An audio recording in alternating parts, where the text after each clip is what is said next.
ও জওয়ানেরা, ওই সময় সাহাবীরা বলেছিলেন, ইয়া রাসূলুল্লাহ হাবিবাল্লাহ, ইয়া রাসূলুল্লাহ হাবিবাল্লাহ, হুজুর আমরা জান্নাতি মানুষ দেখতে যাই।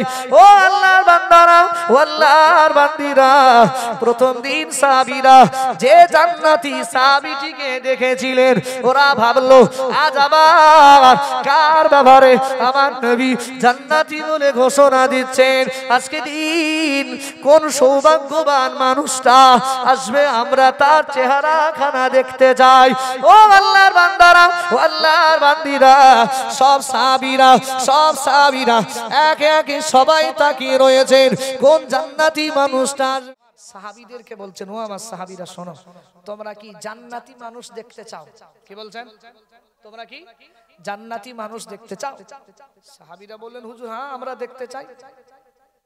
নবী আমার বললেন, ঠিক আছে তোমরা অপেক্ষা করো, দেখবে এই মাজলিসে যে মানুষটা এবার আসবে, ঢুকবে, জি ওই মানুষটা হলো আল্লাহর দয়ার জান্নাতের একটা মেহমান। একবার জোরে বলুন সুবহানাল্লাহ, আরো জোরে বলুন সুবহানাল্লাহ। সব সাহাবীরা না তাকিয়ে রয়েছেন, কে আসে দেখবো, কে আসে দেখবো, কার ব্যাপারে নবী জান্নাতি ঘোষণা দিচ্ছেন। তো দেখলেন সব সাহাবীরা দেখলেন একজন মানুষ এসেছেন, জি তার বগলদাবাই জুতো, পোশাক আশাক গুলো খুব একটা ভালো না, চুলগুলো যেন সব এলোমেলো, লোকটার দেখে খুব একটা স্ট্যান্ডার্ড বা কিছু মনেও হয় না, খুব গরিব মনে হয়। সব সাহাবীরা অবাক হয়ে গেল, নিশ্চয়ই এর ভিতরে তো ভালো কিছু আমল আছে বলে জান্নাতি। প্রথম দিন সাহাবীটা চলে গেল, দ্বিতীয় আবার একটা দিন আবার নবীজি সাহাবীদের বললেন, আমার সাহাবীরা তোমরা কি দুনিয়ায় জীবন্ত জান্নাতি মানুষকে দেখতে চাও? সাহাবীরা বললেন, হুজুর অবশ্যই জান্নাতি মানুষ দেখতে চাই। আল্লাহ নবী সাহাবীদের বলেছিলেন, ও আমার সাহাবীরা, ও আমার সাহাবারা, আমি নবী জানিয়ে দিলাম, তোমরা কি পৃথিবীর জমিনে জীবন্ত কোন জান্নাতি মানুষ দেখতে যাও? ও যুবকেরা, ও জওয়ানেরা, ওই সময় সাহাবীরা বলেছিলেন, ইয়া রাসূলুল্লাহ হাবিবাল্লাহ, ইয়া রাসূলুল্লাহ হাবিবাল্লাহ, হুজুর আমরা জান্নাতি মানুষ দেখতে যাই। ও আল্লাহর বান্দারা, ও আল্লাহর বান্দিরা, প্রথম দিন সাহাবীরা যে জান্নাতি সাহাবীটিকে দেখেছিলেন, ওরা ভাবলো আজ আবার কার ব্যাপারে আমার নবী জান্নাতি বলে ঘোষণা দিচ্ছেন। আজকে দিন কোন সৌভাগ্যবান মানুষটা আসবে, আমরা তার চেহারা খানা দেখতে চাই। ও আল্লাহর বান্দারা, ও আল্লাহর বান্দিরা, সব সাহাবীরা একে একে সবাই তাকিয়ে রয়েছেন কোন জান্নাতি মানুষটা আসবে। আল্লাহ নবী সাহাবীরা সবাই দেখতে পেলেন, প্রথম দিন যে মানুষটা এলোমেলো চুল নিয়ে, ছেঁড়া বানা পোশাক নিয়ে, বগল দাবাই জুতা নিয়ে যে সাহাবীটি আসছিলেন, আল্লাহ নবী সাহাবীরা দেখতে লাগেন, দ্বিতীয় দিন অন্য কোন সাহাবী নয়, দ্বিতীয় দিন অন্য কোন মানুষ নয়, দ্বিতীয় দিন প্রথম দিন যে মানুষটাই এসেছিলেন, আজ দ্বিতীয় দিন ওই মানুষটাই এসে আবার হাজির। জোরে বলেন সুবহানাল্লাহ, আরো জোরে বলেন সুবহানাল্লাহ। নবী প্রথম দিন বলেছিলেন, তোমরা জীবন্ত জান্নাতি মানুষকে দেখতে চাও? সাহাবীরা বললেন, জি হুজুর দেখতে চাই। নবীজি যেই বলেছেন, প্রথম দিন যে মানুষটা বগল দাবাই জুতো, ছেঁড়া ফাটা জামা, এলোমেলো উস্কো চুল নিয়ে যে মানুষটা ঢুকেছেন, দ্বিতীয় দিন আবার নবীজি বললেন, তোমরা কি জান্নাতি মানুষ দেখতে চাও? সাহাবীরা বললেন, হুজুর হ্যাঁ দেখতে চাই। দেখা যায় দ্বিতীয় দিন ঠিক সেই প্রথম দিনের মানুষটাই এসে আবার হাজির। একবার জোরে বলেন সুবহানাল্লাহ। তৃতীয় দিন আবার নবীজি বললেন, তোমরা কি একটা জান্নাতি মানুষ দেখতে চাও? সাহাবীরা বললেন, হুজুর। সাহাবীরা ভাবছেন আজ মনে হয় সেই লোক না, মনে অন্য কোন লোক হবে। দেখা যায় তৃতীয় দিন আবার সেই মানুষটাই এসে হাজির। একবার জোরে বলেন সুবহানাল্লাহ। এখন ওই সাহাবীদের ভিতর থেকে আমর ইবনে আস রাদিয়াল্লাহু, সাহাবী আমরের মনে মনে চিন্তা হয় যে এই মানুষটার ভিতরে এমন কি ইবাদত আছে, এমন কি আমল আছে যে আমলের কারণে নবীজি তিনটে মাজলিসে জান্নাতি ঘোষণা করেছেন। এর আমল আমার জানতে হবে। আল্লাহ নবী সাহাবী হযরতে আমর ইবনে আস রাদিয়াল্লাহু আনহু একটা দিন ওই জান্নাতি মানুষটার পিছনে পিছনে যেতে লাগলেন। ও যুবকেরা, ও জওয়ানেরা, একটা দিন আল্লাহ নবী সাহাবী আমর ইবনে আস রাদিয়াল্লাহু আনহু হুজুর আমার ওই জান্নাতি মানুষটার বাড়ির সামনে গিয়ে হাজির হয়ে গেল। বাইরে থেকে সালাম বিনিময় করলেন, বাইরে থেকে সালাম দিতে লেগেছেন। ও আল্লাহ বান্দারা, ও আল্লাহর বান্দিরা, অপরিচিত হোক, নিজের বাড়ি হোক, প্রবেশ করার আগে অবশ্যই সালাম দেওয়া লাগে। লাগে না? লাগে না? লাগে। সালাম দিলে কি হয়? একে অপরের প্রতি ভালোবাসা, মহব্বত পয়দা হয়। হয় না? হয় না? হয়। দুই নাম্বার, কারোর ফ্যামিলিতে যখন ঢুকবেন সালাম দিয়ে ঢুকলে সালাম দেওয়া সুন্নাহ, সালামের জবাব দেওয়া ওয়াজিব। মনে রাখেন, নবী বললেন যারা আসসালামু আলাইকুম বলে তাকে আমার আল্লাহ 10টা নেকি দেন। আসসালামু আলাইকুম ওয়া রাহমাতুল্লাহ যে বলেন আল্লাহ তাকে 20টা নেকি দেন। আর আসসালামু আলাইকুম ওয়া রাহমাতুল্লাহি ওয়া বারাকাতুহু পরিপূর্ণ বাক্যটা যে পড়ে আমার আল্লাহ তার নামায়ে আমলে 30টা নেকি লিখে দেন। জোরে বলেন, আরো জোরে বলেন সুবহানাল্লাহ। সালাম দিতে কতক্ষণ লাগে? বেশি সময় তো লাগে না।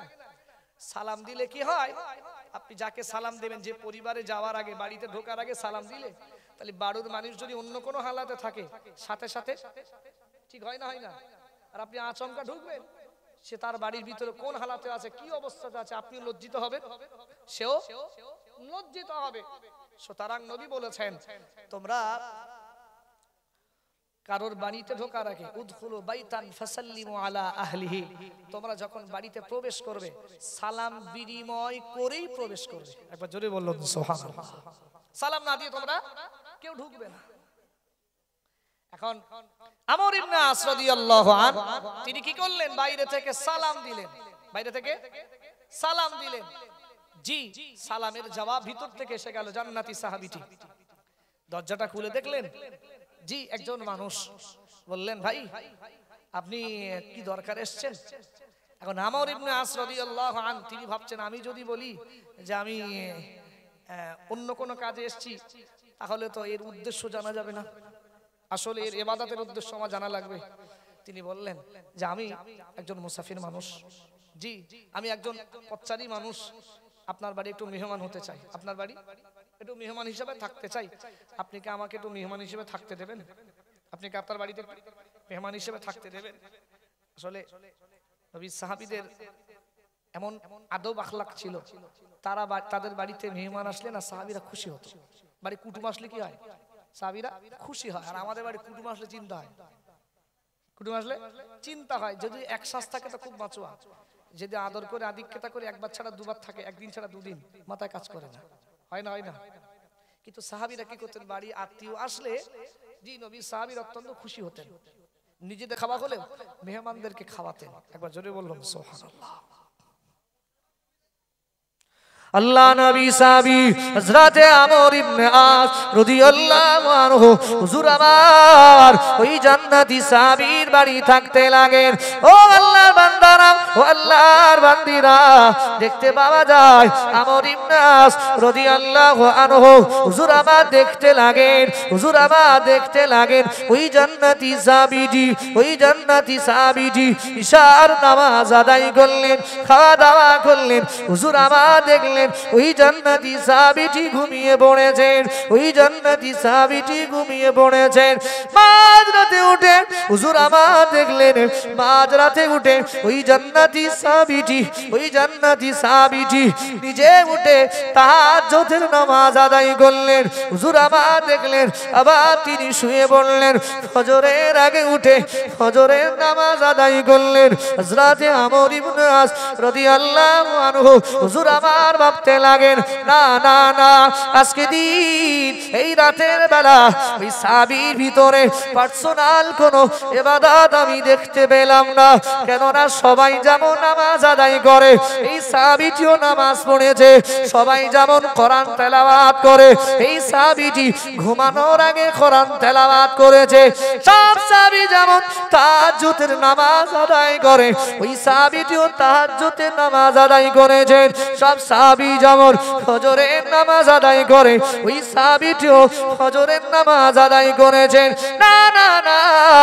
আজ রাতের বেলা এর ভিতরে পার্সোনাল কোনো ইবাদত তো দেখতে পাইনি না না না না আরো একটা দিন থাকা লাগবে মনে হয় আজকে দিন শরীরটা বড্ড দুর্বল বলে ওই পার্সোনাল ইবাদতটা করতে পারিনি ও যুবকেরা ও জওয়ানেরা হুজুর আমার ভাবতে লাগেন রাতের বেলা দেখতে পাইনি মনে হয় দিনের বেলা ওই পার্সোনাল ইবাদত আমি দেখতে পাবো সারা রাত তো কাটালাম তো দেখলাম সবাই যেমন ঈশার নামাজ পড়ে তাই পড়েছে ঘুমানোর আগে কোরআন তেলাওয়াত করেও তো করেছে সবাই যেমন তাহাজ্জুদের নামাজ পড়েও তো পড়েছে ফজরের নামাজ পড়েও তো পড়েছে কিন্তু সব তো একই কাজ পার্সোনাল ইবাদত যেটা কারোর ভিতরে নেই সেটা এর ভিতরে আছে এমন কি কাজ সেটা তো দেখতে পেলাম না আরো একদিন থাকা লাগবে তিনি বললেন যে ভাই আমি কি আপনার বাড়ি আর একটা দিন থাকতে পারি আর একটা দিন থাকতে পারি তা বলেন হ্যাঁ কোনো সমস্যা নেই যে বাড়িতে মেহমান আসে সেই বাড়িতে আল্লাহর খাস রহমত বর্ষণ হয় জোরে বলেন সুবহানাল্লাহ আরো জোরে বলেন সুবহানাল্লাহ নবী বলেছেন খুব সুন্দর একটি কথা নবী বলেন আল্লাহ তিনটে কাজ যখন করান তখন আল্লাহ অত্যন্ত খুশি থাকেন আল্লাহ অত্যন্ত খুশি থাকেন এক আল্লাহ যখন আসমান থেকে পানি দেন আল্লাহ আসমান থেকে যখন পানি দেন পানি যখন হয় ঠিক সেই মুহূর্তে আমার আল্লাহ অত্যন্ত খুশি আর রাজি থাকে একবার জোরে বলুন সুবহানাল্লাহ ঠিক ওই মুহূর্তে কোন বান্দা বান্দি যদি আল্লাহ শাহী দরবারে দোয়া চায় জি ওই মুহূর্তে আল্লাহ শাহী দরবারে কবুল হয়ে যায় জোরে বলেন সুবহানাল্লাহ দুই নাম্বার আল্লাহ খুশি হয় যখন কোন মায়ের গর্ভ থেকে কন্যা সন্তান হয় কি হয় কি হয় কন্যা সন্তান হয় ঠিক ওই মুহূর্তে আমার আল্লাহ অত্যন্ত খুশি থাকে বলেই আল্লাহ ওই বান্দির গর্ভ থেকে কন্যা সন্তান দেয় একবার জোরে বলবেন না সুবহানাল্লাহ তিন নাম্বার কোন বাড়ি যখন কারোর বাড়িতে মেহমান আসে বা কুটুম আসে ঠিক ওই মোমেন্টেই আমার আল্লাহ অত্যন্ত খুশি আর রাজি থাকে বলেই ওই বান্দার প্রতি আল্লাহ খুশি আছেন বলেই ওর বাড়িতে আল্লাহ কুটুম পাঠান কি পাঠান মেহমান পাঠান আচ্ছা বলেন এই তিনটে কাজ নবী বলেন আল্লাহ যখন খুশি হয় তখন করায় আর বলেন এই তিনটে কাজে পৃথিবীর মানুষ খুশি হয় না রাগ করে অনেক মানে ম্যাক্সিমাম লোক রাগ করে পানি যখন বিশাল হয় আল্লাহর ভালো লাগে না চারটা গুণ সব বুড়ি যাচ্ছে ওদিক পানে দাও বলে না বলে না এদিকে নবী বলছেন যে আল্লাহ যখন খুশি হয় তখন আল্লাহ আসমান থেকে রহমতের পানি দেন পৃথিবীর মানুষের কাদা লাগে বাইরে বার হতে পারে না বিরক্তি লাগে লাগে না লাগে না দুই আল্লাহ বলেন কোন মহিলার গর্ভে থেকে আল্লাহ ওই মহিলার উপরে খুশি আর রাজি থাকেন বলেই আল্লাহ কন্যা দেন আচ্ছা মেয়ে হলে অনেক সময় দেখা যায় হাসপাতালে বা নার্সিং হোমে ও ফ্যামিলির কেউ যায় না ওই বাচ্চার মা বেডে শুয়ে কাঁদে কেন কি কর্ম আমার শ্বশুর বাড়িতে কেউ আসে না আমার একটা মেয়ে ছিল ফের একটা মেয়ে হয়েছে বলে তাই আসে না এরা হয় না হয় না আচ্ছা বলেন মেয়ে কি ওই মা তৈরি করে এনেছে না দিয়েছেন আল্লাহ কথা বলে না তো আল্লাহ দিয়েছে তা সুতরাং কেউ যদি রাগ করে তাহলে আল্লাহ সৃষ্টির প্রতি সে বেজার হয়েছে না হয়নি একটু তাকান না কত মানুষ আছে তাদের টাকার কমি নেই অর্থের কমি নেই সম্পদের কমি নেই কিন্তু সন্তান তারা পায় না আর আল্লাহ যাদের দেয় এরা আর এখানে চুজ করে আমার ছেলে হোক মেয়ে দরকার নেই বলে না বলে না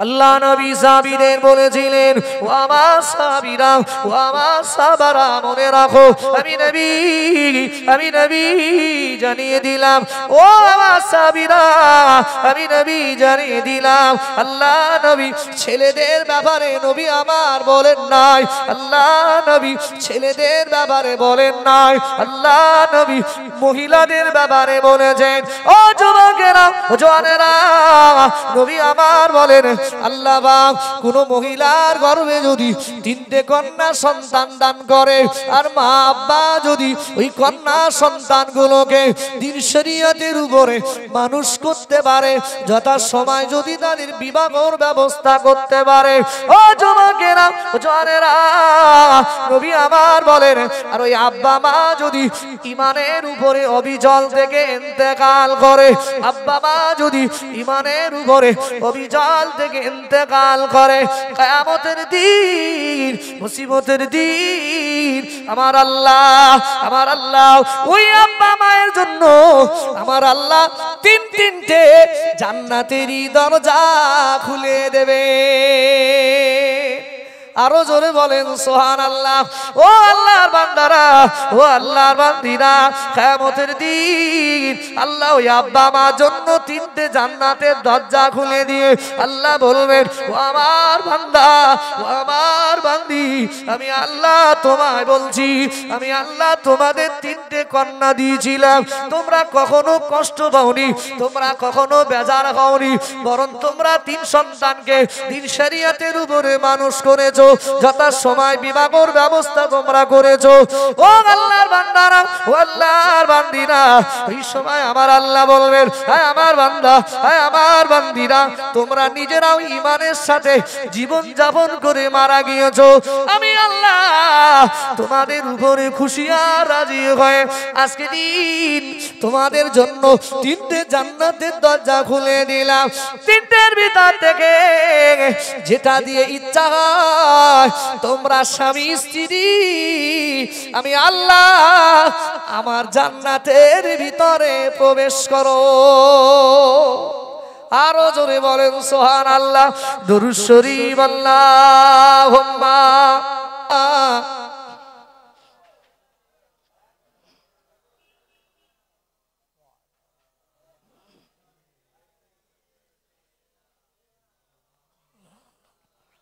সাল্লাল্লাহু আলাইহি ওয়াসাল্লাম।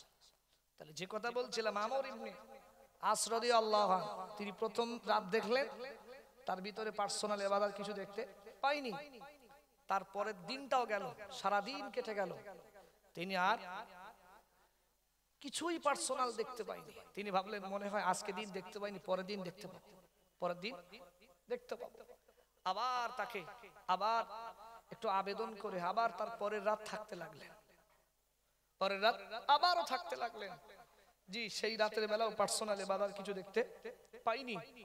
এখন স্বাভাবিক কথা, একটা মানুষের বাড়ি মেহমান হিসাবে বেশি দিন থাকা উচিত নয়। আপনি এসেছেন, পাঁচ সাজে ভালো মন্দ পাচ্ছেন বলে আপনি বাড়ি যেতে চাইবেন না। আপনার বুঝতে হবে বাড়িওয়ালারও কষ্ট হয়, হয় না? হয় না? সুতরাং মেজবান যেমন মেহমানকে খাতির যত্ন করবে, মেহমানেরও সহানুভূতি দেখানোর দরকার যে আমাকে তাড়াতাড়ি বাড়ি যাওয়া লাগবে, যত থাকবো বাড়িওয়ালার কষ্ট। এখন পরের দিন তো সারা রাত কেটে যাবার পরে আর রেহাই নাই, চলে তো যাওয়া লাগবে, কিন্তু আসল উদ্দেশ্য হাসিল হলো না, আসল উদ্দেশ্য হাসিল তো হলো না। তা চলে তো যাব, কি হবে? তাহলে মেন কথাই তো জানা হলো না। সকাল হয়ে গেল, আল্লাহ নবী সাহাবী আমর ইবনে আস রাদিয়াল্লাহু আনহু ওই সময় তিনি আর থাকতে পারলেন না। ও আল্লাহর বান্দা, ও আল্লাহর বান্দি, ও নবী সাহাবী শুনে রাখেন, ও নবী সাহাবী শুনে রাখেন, আমি বিদায় হয়ে যাব, আমি আপনার বাড়ি থেকে চলে যাব, তবে আমি আপনার বাড়িতে মেহমান হয়ে এসেছিলাম। আমার একটা উদ্দেশ্য ছিল, আমার একটা মাতলাব ছিল। আমি জানি আপনাকে উদ্দেশ্যটা না বলে আমি আমার চামড়া চোখে দেখে নেব। ও আল্লাহর বান্দারা, ও আল্লাহর বান্দিরা, ওই সময় আমর ইবনে আস রাদিয়াল্লাহু আনহু ওই সময় বলতে লাগেন, আল্লাহ নবী তিনটে মাজলিসে আল্লাহ নবী জীবন্ত জান্নাতি সাহাবী দেখানোর কথা বললেন। আমরা সবাই দেখার জন্য অবাক হয়ে তাকিয়েছিলাম। তিনটে মাজলিসে আমরা বারবার আপনাকেই দেখেছিলাম। কাকে দেখেছিলাম? তিনটে মাজলিসে নবী যখনই বলেছেন, তিনটে মাজলিসে আমরা আপনাকে দেখেছি। সুতরাং আমি আমর ইবনে আস আমি এসেছিলাম, আমার মনে কৌতূহল হয়েছিল যে এই মানুষটার ভিতরে কি এমন ইবাদত আছে, কোন কাজে আল্লাহ খুশি, যে আল্লাহ নবীকে জানিয়েছেন এই মানুষটা জান্নাতের মেহমান। একবার জোরে বলেন সুবহানাল্লাহ। সেই জন্য এসছি ভাই, এই যে দুটো রাত একটা দিন আপনার কাছে থাকলাম, আমার মনের কৌতূহলটা এখনো আমি ঠিক উদ্ধার করতে পারলাম না। আসল উদ্দেশ্যটা আমার এখনো হাসিল হলো না। তো ভাই তুমি কি আমায় একটু বলবে, তুমি এমন কি কাজ করো, কি ইবাদত করো? ও আল্লাহর বান্দারা, ও আল্লাহর বান্দিরা, 2 নম্বরে বলেছিলাম আল্লাহর ভয় কাদের ভিতরে আছে? যাদের অন্তরের ভিতরে হিংসা থাকে না, যাদের অন্তরের ভিতরে বিদ্বেষ থাকে না, নিশ্চিত মনে করতে হবে সে আল্লাহকে ভয় করে। কি করে? আল্লাহকে ভয় করে। কেননা নবী আমার জানিয়েছেন, ও আমার সাবিরা, ও আমার সাবারা, মনে রাখো আল হাসাদু ইয়াকুলুল হাসানাত। ও আমার সাবিরা মনে রাখো, হিংসা বিদ্বেষ মানুষের ভালো কাজগুলোকে ধ্বংস করে দেয়, মানুষের আমলগুলোকে নষ্ট করে দেয়। কামা যেমন ভাবে তাকুলুন নারুল হাতাব, যেমন পৃথিবীর আগুনগুলো পৃথিবীর কাঠগুলোকে যেমন জ্বালিয়ে দেয়। ও আল্লাহর বান্দারা, ও আল্লাহর বান্দিরা, হিংসা বিদ্বেষ রাখা যাবে না। আমর ইবনে আস রাদিয়াল্লাহু আনহু ওই সময় ওই সাহাবীটিকে বলতে লেগেছেন, ও আমার ভাই, একটিবারের জন্য কি তুমি আমায় বলবে এমন কি কাজ তুমি করো? ওই সময় ওই জান্নাতি সাহাবীটি বলতে লাগেন, ও আল্লাহ নবী, সাহাবী শুনে রাখেন, সবাই যেমন নামাজ পড়ে আমি তেমন নামাজ আদায় করি, সবাই যেমন রোজা করে আমি তেমন রোজা করি, সবাই যেমন দান সাদকা করে আমি তেমন করি, সবাই যেমন নবীর মহব্বত করে আমিও নবীর মহব্বত করি, আমিও নবী ভালোবাসি। ও আল্লাহর বান্দারা, ও আল্লাহর বান্দিরা, আমর ইবনে আস রাদিয়াল্লাহু আনহু তিনি বললেন, না না, এখনো আমার মনে শান্তি হলো না, কোন কাজটা তুমি পার্সোনাল আলাদা ভাবে করো ওইটা আমাকে শোনাও। ওই সময় জান্নাতি সাহাবী বলতে লেগেছেন, ও নবীর সাহাবী আমর, আমি নবীর সাহাবী জানিয়ে দিলাম, না না না, একটা কথা আমার মনে পড়ে গেছে, আমি জানি না ওই কাজে আমার আল্লাহ খুশি আর রাজি হয়েছে কিনা।